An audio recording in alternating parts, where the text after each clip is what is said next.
Hola queridos amigos y hermanos de Casa de Oración y a todos los amigos y hermanos que nos siguen a través de este medio, que el Señor los bendiga todo abundantemente. Hoy vamos a leer el Evangelio de Lucas en el capítulo 1, versículo 1, que es el anuncio del nacimiento de Juan el Bautista, y vamos a empezar desde el versículo 1. Dice lo siguiente: puesto que ya muchos han tratado de poner en orden la historia de las cosas que entre nosotros han sido ciertísimas, tal como nos lo enseñaron los que desde el principio lo vieron con sus ojos y fueron ministros de la palabra, me ha parecido también a mí, después de haber investigado con diligencia todas las cosas desde su origen, escribírtelas por orden, oh excelentísimo Teófilo, para que conozcas bien la verdad de las cosas en las cuales has sido instruido. Bien, Lucas, para quien no sabe, significa portador de luz y le escribe a su amigo Teófilo, cuyo nombre significa amigo de Dios, que aparentemente era un funcionario del Imperio Romano, porque él le dice excelentísimo, para que conozca bien la verdad de las cosas que fueron ellos instruidos. Ahora bien, Lucas no solamente le escribe el Evangelio de Lucas, sino también le escribe Hechos de los Apóstoles. Bien, vamos a continuar en Lucas capítulo 1, versículo 5, dice: hubo en los días de Herodes, rey de Judea, un sacerdote llamado Zacarías, de la clase de Abías. Su mujer era de las hijas de Aarón y se llamaba Elisabet. Ambos eran justos delante de Dios y andaban irreprensible en todos los mandamientos y ordenanzas del Señor. Bien, Lucas comienza su narración presentando los padres de Juan el Bautista.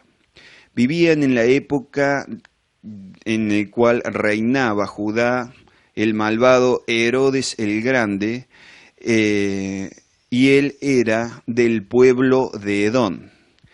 Esto significa que él era un descendiente de Esaú. Recordemos que Isaac tuvo dos hijos, Jacob y Esaú, eso lo podemos ver en el libro de Génesis, y a uno de apodo se le había puesto Edom. Edom significa rojo, y le decían de esa forma a Esaú porque él cambió su primogenitura por una comida roja. Y esto lo podemos ver en el libro de Génesis, en el capítulo 25, versículo 30. Por eso le pusieron Edom y le quedó el apodo de por vida. O sea que no perdonaban ni una en ese lugar, hizo esto una vez sola y ya le pusieron rojo y así quedó, y el pueblo fue llamado de esta forma, Edom.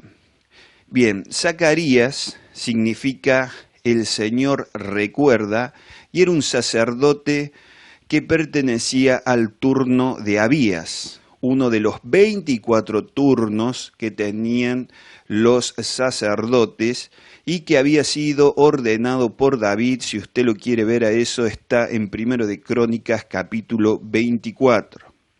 Elisabet, que significa el juramento de Dios, descendía también de la familia de Aarón. Ella y su marido eran devotos judíos, solícitos en observar las escrituras del Antiguo Testamento, tanto en lo moral como en lo ceremonial. Naturalmente ellos no eran perfectos, pero cuando pecaban se aseguraban de ofrecer un sacrificio o obedecer la forma apropiada para estar puros ritualmente en las ceremonias que se hacían dentro del templo. Por lo tanto, ellos dos eran personas irreprensibles en lo moral y en lo ceremonial. Vamos a seguir. Lucas capítulo 1, versículo 7 dice: pero no tenían hijo porque Elisabet era estéril y ambos eran ya de edad avanzada. Esta pareja no tenía hijos, lo que para la mujer especialmente era una condición vergonzosa. El doctor Lucas observa, porque es una persona muy detallista, y es doctor, es un médico, que la causa de que ellos no tuvieran hijo era la esterilidad de Elizabeth. El problema se agravaba más porque ellos eran ya personas de edad avanzada. Ahora, dentro del pueblo de Israel había rabinos que decían que el hombre no debía abandonar a la mujer por ninguna causa, o más bien no podía abandonarla por causa de esterilidad, basados en el libro de Malaquías en el capítulo 2, en donde dicen que no se debe abandonar la mujer de su juventud, ellos no debían abandonarla. Y otros rabinos decían que no solamente el hombre que se casara con una mujer estéril, el judío, tenía el derecho de dejarla por la esterilidad, sino también era un deber que debía realizar. Bueno, Zacarías era de la primera escuela, parece ser, no deja a su mujer y Dios honra esta fidelidad que él tiene. Y yo también creo que está honrando con lo que sucedió la postura de que no se puede abandonar a una mujer porque sea estéril. Vamos a continuar. Lucas capítulo 1, versículo del 8 al 10. Aconteció que, ejerciendo Zacarías el sacerdocio delante de Dios según el orden de su clase, conforme a la costumbre del sacerdocio, le tocó en suerte ofrecer el incienso, entrando en el santuario del Señor. Y toda la multitud del pueblo estaba fuera, orando a la hora del incienso. Bueno, un día Zacarías estaba cumpliendo sus deberes en el santuario y este era un día magno realmente en su vida porque había sido escogido por suerte para quemar incienso en el lugar santo o santísimo. Y toda la multitud estaba en el templo, no junto con Zacarías obviamente, no en el mismo lugar, reunida y orando mientras él estaba ofreciendo incienso. Para que usted pueda dimensionar un poco qué significó ese momento para Zacarías, escuche este comentario de Alfred Edersheim en donde explica lo siguiente, dice así: todos los sacerdotes y los legos estaban presentes cuando el sacerdote, de pie en el lado este del altar, con el cuenco de oro rociaba con sangre sacrificial 2 lados del altar, debajo de la línea roja que marcaba la diferencia entre los sacrificios ordinarios y los que tenían que ser consumidos por completo. Mientras se preparaba el sacrificio para el altar, los sacerdotes a quienes les había correspondido lo preparaban todo dentro del lugar santo, donde iba a tener lugar la parte más solemne del servicio del día, la de ofrecer el incienso, que simbolizaba las oraciones aceptadas de Israel. De nuevo, se echaban suerte, la tercera vez, para indicar quién había de recibir el honor de este elevado acto mediador. Solo una vez en la vida se podía recibir este privilegio. A partir de entonces al sacerdote se lo llamaba rico y tenía que dejar a sus hermanos la esperanza de la distinción que se le había concedido, ya que si contamos que el número total de sacerdotes oficiantes era de 20.000, que se hallaban divididos en 24 órdenes, esto, naturalmente, es mucho más que el número requerido para ofrecer el incienso. Fin de la cita. En otras palabras, este servicio de ofrecer incienso dentro del lugar santo no les iba a tocar a todos los sacerdotes. Había sacerdotes que estaban toda su vida ahí y nunca le tocaba este servicio de quemar incienso dentro del lugar santísimo.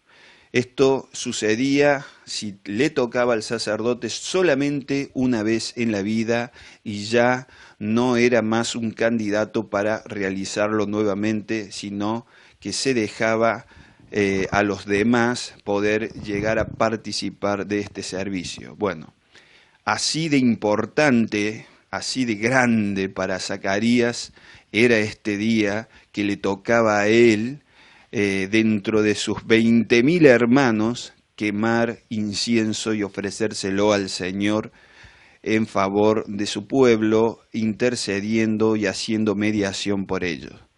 Lucas capítulo 1, versículo del 11 al 14 dice: y se le apareció un ángel del Señor puesto en pie a la derecha del altar del incienso.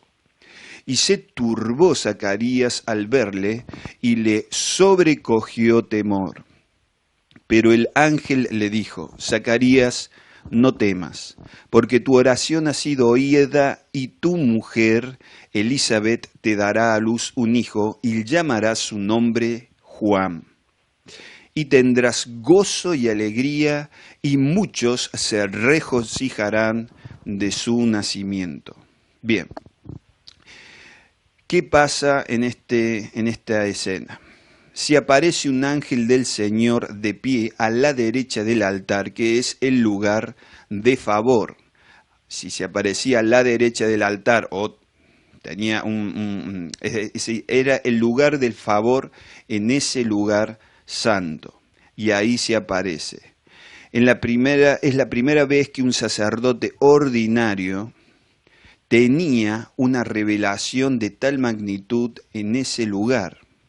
Al principio, Zacarías se sintió aterrado porque es la reacción natural de cualquier ser humano ante revelaciones semejantes, y cualquiera de nosotros que veamos un destello de la gloria de estos seres que sirven al Señor directamente, tendríamos mucho temor por la visión que estamos teniendo. Es algo, no es algo común.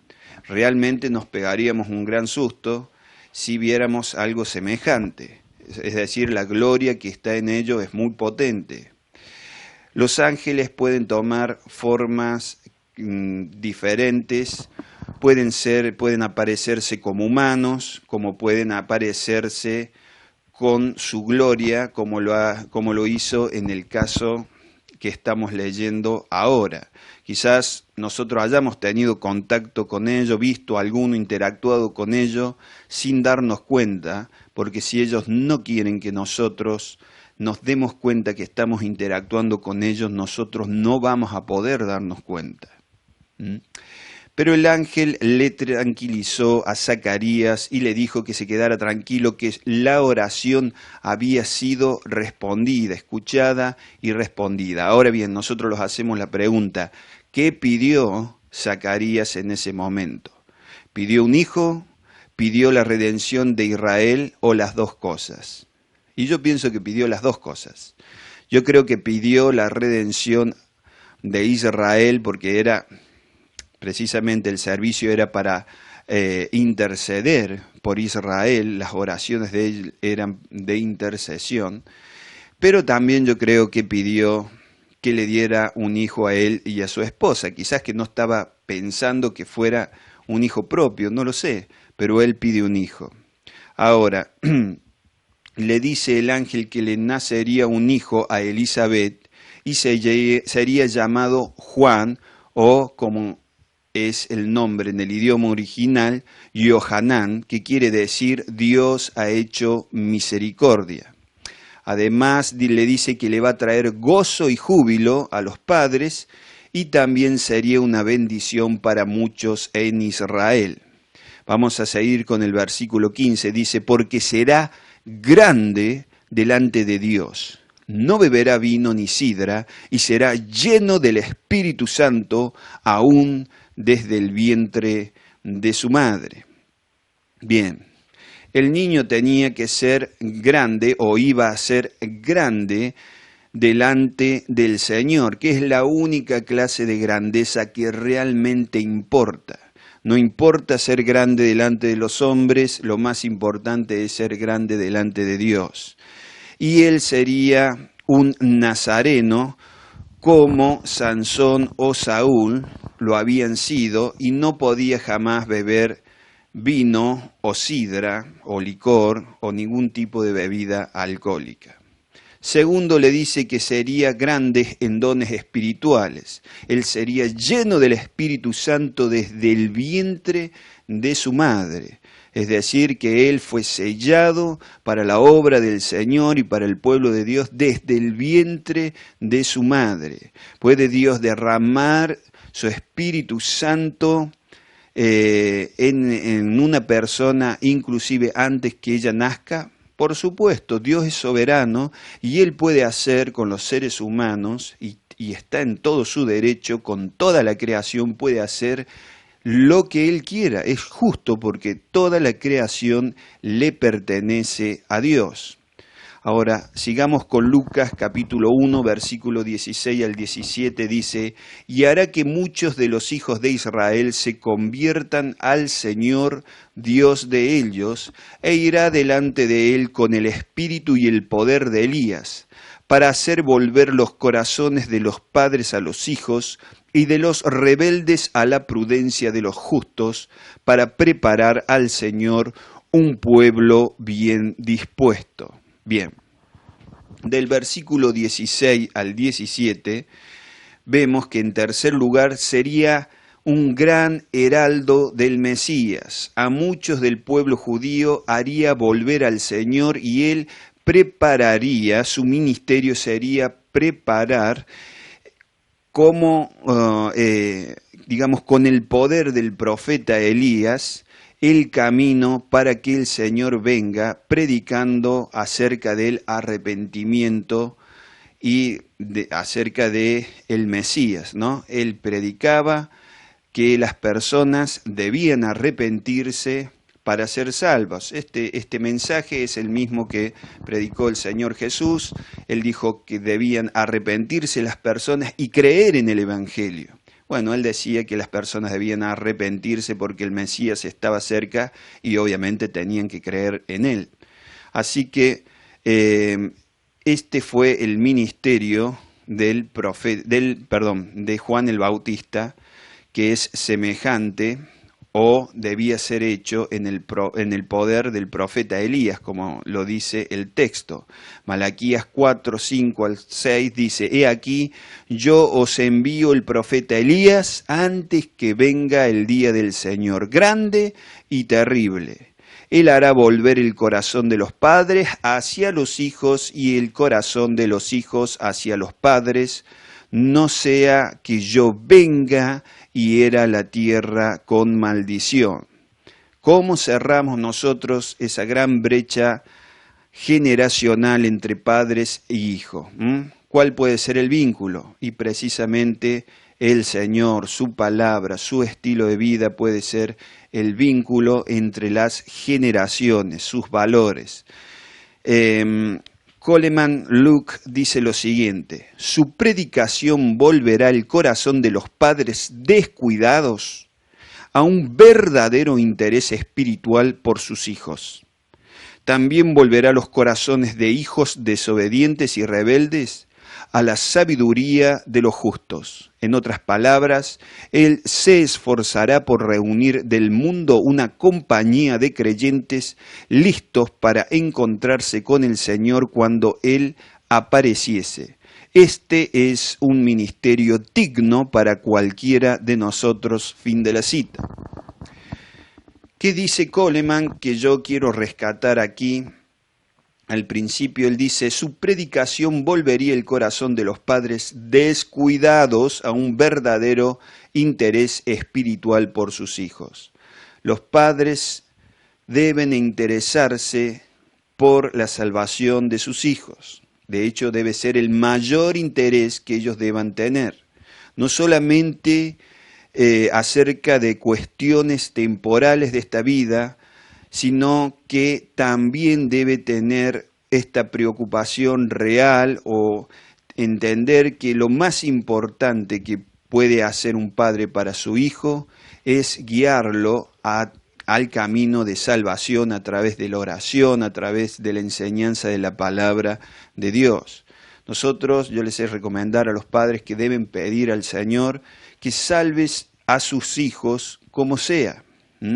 Muchas veces, yo ya lo he comentado en otras ocasiones, viene la madre o el padre y me piden a mí oración para que el Señor salve a sus hijos, los libre de una condena eterna. Y yo le digo, bueno, está bien, voy a orar por él o voy a orar por ella. Y me dicen, bueno, pero también ore para que encuentre una buena pareja y para que le vaya bien el trabajo.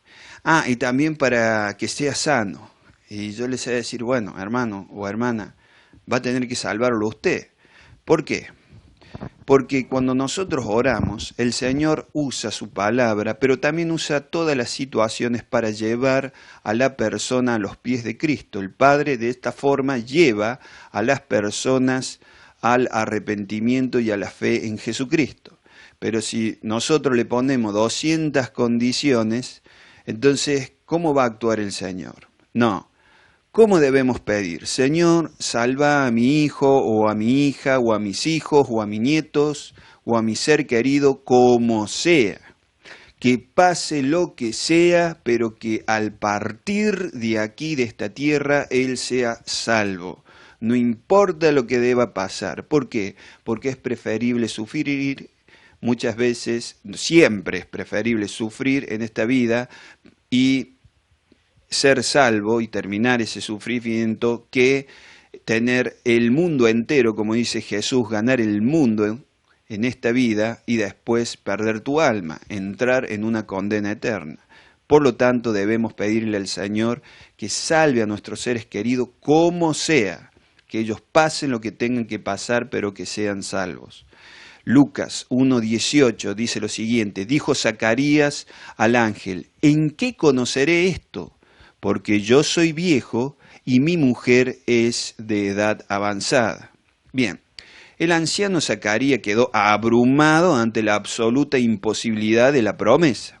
Es decir, él dudó, no creyó lo que el ángel le decía. ¿Por qué él no creyó? Son preguntas que nosotros debemos hacer. Zacarías pidió un hijo, ¿no? Pero ¿pidió con fe o no pidió con fe el hijo? Porque después se le presenta la respuesta a través de un ángel y él duda. Y él le dice, no, esto no puede ser, si yo soy viejo, mi esposa es vieja, es estéril, ¿cómo nosotros vamos a tener un hijo?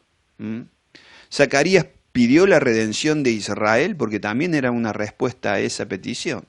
¿La pidió o no la pidió? ¿Y la pidió con fe o no la pidió con fe? Porque segurísimo que él pidió eso, porque para eso entraba al santo lugar, a interceder por todo el pueblo de Israel. Y seguro que pidió que el Señor redima del pueblo de Israel, que lo santifique, que lo guíe a sus pasos, etcétera, etcétera. Pero ahí estaba la respuesta y él parecía no creer. Zacarías pensó también que se le iba a dar una señal, como pasó con algunos personajes del Antiguo Testamento, para confirmar lo que el ángel había anunciado. Y el ángel se la da, le da la señal. Vamos a seguir leyendo. Pero nosotros tenemos que realmente ver que muchas veces pedimos algo nosotros, pero no pedimos ni siquiera con fe. Debemos pedir todo lo que pidamos, de acuerdo a la palabra del Señor, debemos pedirlo y pedirlo con fe. Vamos a seguir. Capítulo 1, versículo 19 dice, respondiendo el ángel le dijo, yo soy Gabriel, que estoy delante de Dios y he sido enviado a hablarte y darte estas buenas nuevas. El ángel le responde primero, presentándose con su nombre, le dice, yo soy Gabriel, que significa hombre fuerte de Dios o el fuerte de Dios. Aunque comúnmente la gente dice que Gabriel es un arcángel, la Biblia nunca dice que es un arcángel, pero sí dice que él está de continuo en la presencia del Señor y lleva mensajes a los hombres. Esto también lo podemos ver en el libro de Daniel, en el capítulo 8 y 9. Ahora vamos a leer Lucas 1:20 y dice lo siguiente: y ahora quedarás mudo y no podrás hablar hasta el día en que esto se haga, por cuanto no creíste mis palabras, las cuales se cumplirán a su tiempo. Bien, por cuanto Zacarías no creyó, perdió el habla hasta que el hijo nació. En otras palabras, la señal que él pedía le fue dada, pero también junto con la disciplina. Él no iba a poder hablar hasta que el niño naciera. ¿Por qué vienen dudas cuando nosotros pedimos algo? Es algo que nosotros debemos preguntarnos. ¿Por qué aparecen las dudas? Bueno, lo primero que nosotros debemos considerar es que las dudas pueden llegar cuando nosotros pedimos algo porque nos estamos preguntando cómo Dios nos dará esto. Cuando la Biblia dice que el Señor nos va a suplir de algo, nosotros debemos pedirlo y creer que lo hemos recibido y del cómo se va a ocupar Dios. Si nosotros tenemos que hacer algo, el Señor nos lo va a hacer saber. Entonces, cuando pedimos, tenemos que descansar.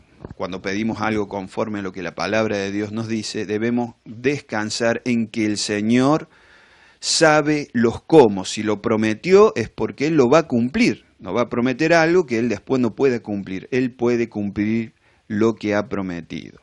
También puede venir duda por una mala interpretación de la palabra de Dios. Muchas veces hay personas que creen que todas las promesas de la Biblia, sin importar a quién le fueran hechas, les corresponden también a ellas. Y no es así, hermano. Hay promesas que son para el pueblo de Israel, hay promesas que son para determinadas personas que vivieron en tiempos bíblicos y hay promesas que sí son para la iglesia. Y nosotros debemos tratar de discernir en oración, cuando leemos la palabra del Señor, preguntarle al Señor: Señor, acá hay una promesa, ¿esta es para mí también? ¿Es para tu iglesia también? ¿O fue solamente para aquel momento o para el pueblo de Israel? Debemos preguntar estas cosas. Y también pueden llegar dudas porque estamos en pecado. Ahora, parece cómico el hecho de que después de 400 años, porque desde Malaquías hasta este momento en donde Zacarías entra a ofrecer el incienso, Dios no habló, no dio una revelación de tal magnitud a Israel, sino que guardó silencio. Y cuando se la da, ¿no?, después de 400 años, por la duda del sacerdote Zacarías, Dios lo deja mudo y no lo puede contar a esto Zacarías, sino que tiene que esperar 9 meses más. Yo creo que Dios habrá dicho: bueno, ya esperaron 400 años, 9 meses más, no se van a morir, así que Zacarías, por no haber creído, por 9 meses no vas a poder hablar, y quedó mudo hasta que la criatura nació.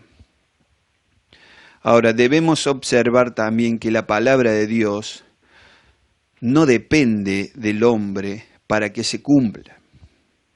Si usted analiza bien este texto, Zacarías pidió, pero cuando el ángel le confirmó que iba a recibir lo que él había pedido, él dudó.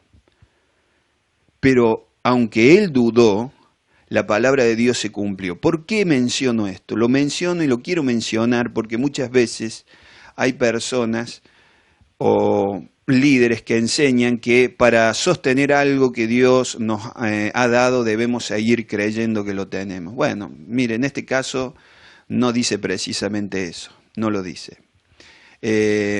Dios le dijo a Zacarías que le iba a dar algo y se lo dio. Yo lo vi esto, también lo he visto en la iglesia cuando una persona, por ejemplo, tiene una enfermedad como el cáncer.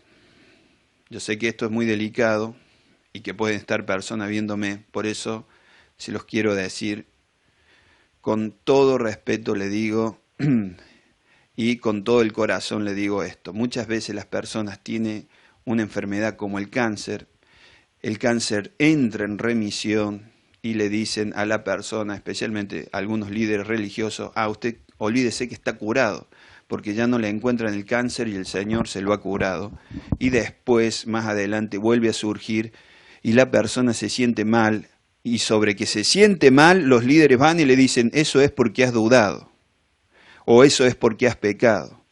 No, hermano, cuando el Señor promete algo y ejecuta algo, lo termina. Si el Señor a usted lo curó del cáncer, no le va a volver a aparecer nunca más. Si le apareció, es porque el Señor sí lo bendijo. Si le vuelve a aparecer, es porque el Señor sí lo ha bendecido, haciendo que este cáncer retroceda por un tiempo, pero después vuelve a aparecer, porque usted no está completamente curado. Porque si Dios lo curara completamente, no le volvería a aparecer ese cáncer en toda su vida. Y el cáncer, para confirmar que está curado, tienen que pasar varios años. Usted le puede preguntar a su médico cuántos años tiene que pasar sin cáncer para que realmente sea declarado sano del mismo. Entonces muchas veces este tipo de creencias destrozan el corazón de la gente y le hacen creer que el Señor le ha devuelto una enfermedad. Esto es muy cruel, hermano. Esto es muy cruel. No hagamos estas cosas, no enseñemos de esta forma, porque el Señor no depende completamente de la fe de nosotros. Así como Zacarías tuvo dudas, pero el Señor cumplió lo que había prometido, también lo puede hacer con nosotros. Y si un cáncer vuelve es porque el Señor no ha decidido curarlo por completo.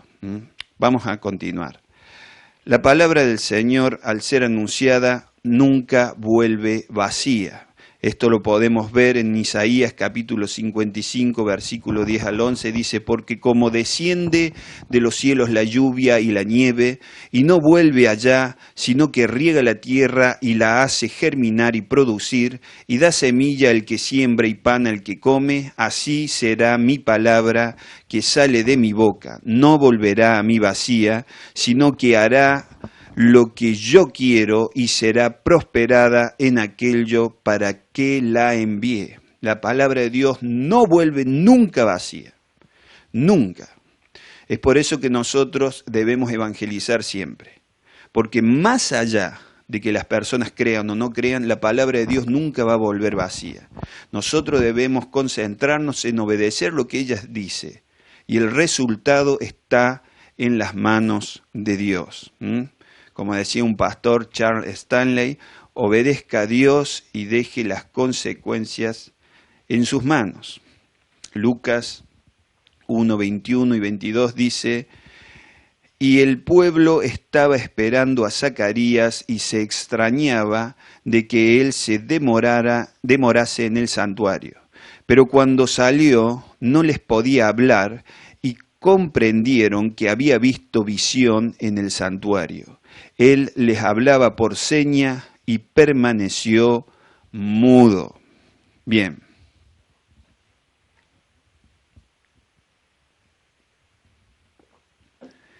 El pueblo estaba aguardando con gran impaciencia en el exterior, mientras Zacarías quemaba el incienso. Y cuando vio que Zacarías no salía, tenían miedo. O se extrañaban. ¿Por qué? Porque el sacerdote iba a ministrar o a ofrecer incienso dentro del santo lugar, y él entraba, ofrecía el incienso y salía. Punto. No podía quedarse ahí, tomarse tiempo porque sea dentro del lugar santísimo. No podían hacer lo que querían los sacerdotes dentro de este lugar. Ellos debían tener un gran respeto, porque si ellos se equivocaban o hacían cosas descuidadas con el ritual o estaban en pecado, Dios los podía matar dentro del santo lugar. Entonces, ellos tenían que ser muy cuidadosos. Cuando un sacerdote entraba a ministrar, ministraba, hacía lo que él tenía que hacer y se retiraba inmediatamente. No se quedaba dando vuelta ahí jugando dentro del santuario. Y ellos se extrañaban, y quizás más de uno habrá dicho, che, ¿estará bien Zacarías? ¿No habrá sido cosa que el Señor lo ha hecho partir? Y bueno, finalmente él sale, pero él no le puede hablar al pueblo, sino que les habla con señas, se comunica él a través de señas, y ellos comprenden que él ha tenido una visión. Ahora en el versículo 23 del capítulo 1 de Lucas dice, y cumplidos los días de su ministerio, se fue a casa. Después de haber cumplido su turno, ¿qué hizo? Se fue a casa y no pudo hablar. ¿Por qué? Porque él había dudado de la palabra de Dios y por eso quedó mudo. Y muchas veces, cuando las personas dudan del Evangelio, no lo predican, no lo hablan, porque quedan mudos. La duda, una de las efectos de las dudas es enmudecer a la persona. Lucas 1:24 al 25 dice, después de aquellos días concibió su mujer Elizabeth y se recluyó en casa por 5 meses, diciendo, así ha hecho conmigo el Señor en los días en que se dignó quitar mi afrenta entre los hombres.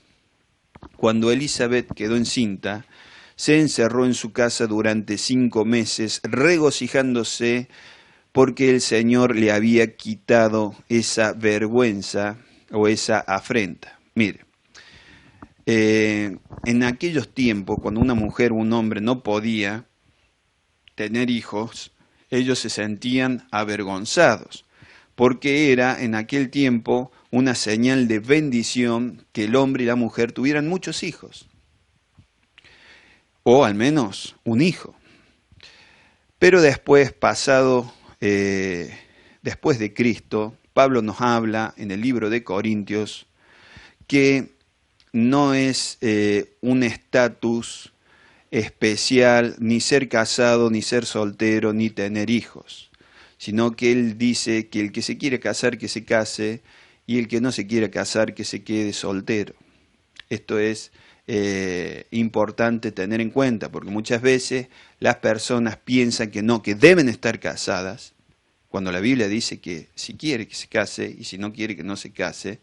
Si lo dice la Escritura, esa es la máxima autoridad que tenemos, pero la persona cree que se debe casar y muchas veces se apura o comete errores al buscar a alguien porque cree que Dios está poniéndole el cuchillo en la panza para que se case. Y no es así. Muchas veces es la congregación, son los hermanos, pero no es el Señor. Ahora, nosotros debemos rescatar de estos pasajes que Dios nunca se olvida las oraciones sinceras de sus hijos. Quizás que tengan falencia las oraciones, quizás que tengan un par de dudas las oraciones, pero el Señor escucha si viene del corazón, si viene con humildad, si viene con sinceridad, como lo hizo con Zacarías. Y aunque él tuvo sus dudas, Dios lo mismo cumplió su palabra. Dios es un Dios de gracia, es un Dios clemente y misericordioso. Segundo, debemos rescatar de este relato que no hay que dudar de su palabra, porque las consecuencias pueden ser negativas. Zacarías, por no creer, no le gustó al ángel lo que él había dudado y lo deja mudo. Entonces, nosotros debemos creer en lo que la palabra de Dios nos dice.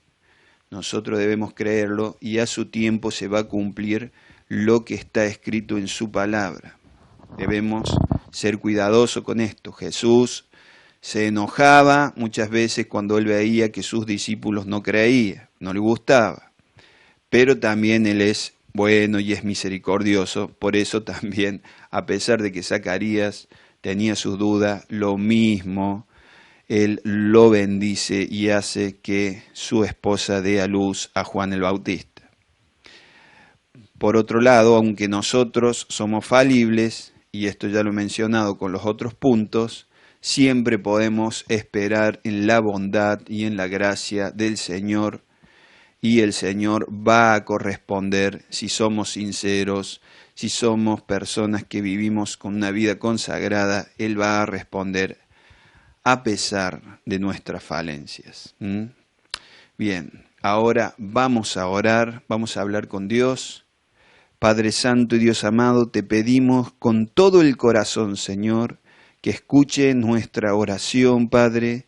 Si hemos hecho algo malo, si hemos pecado contra ti, te pedimos perdón. Te pedimos, Señor, que tú nos uses así como usaste a Lucas, así como usaste, Señor, tu ángel Gabriel, así como tú usaste, Señor, a Zacarías, a Elizabeth, a Juan el Bautista. Nos uses a nosotros, Señor. Te lo suplicamos. Nos entregamos a ti, Señor, como sacrificio vivo, como instrumentos de tus manos, para que tú reines con total libertad en nuestras vidas y ordenes y hagas tu voluntad, Señor, en nosotros y a través de nosotros. En el nombre bendito de Jesucristo te lo pedimos. Amén y gracias a Dios. Si quiere aprender más de la Palabra de Dios, visite nuestra página web www.elcaminoverdadero.com, donde podrá utilizar material gratuito, o nuestro canal de YouTube, El Camino Verdadero, o nuestra página de Facebook, Cristianismo Bíblico para Todos. Que Dios le bendiga abundantemente.